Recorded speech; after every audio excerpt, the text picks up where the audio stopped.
আমি শুনেছি তোমরা নাকি এখনো স্বপ্ন দেখো, এখনো গল্প লেখো, গান গাও প্রাণ ভরে, মানুষের বাঁচা মরা এখনো ভাবিয়ে তোলে, তোমাদের ভালোবাসা এখনো গোলাপে ফোটে।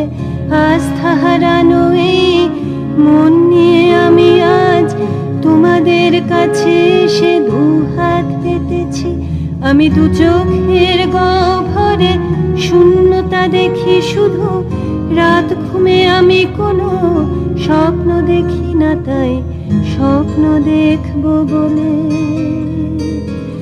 আমি দু চোখ পেতেছি।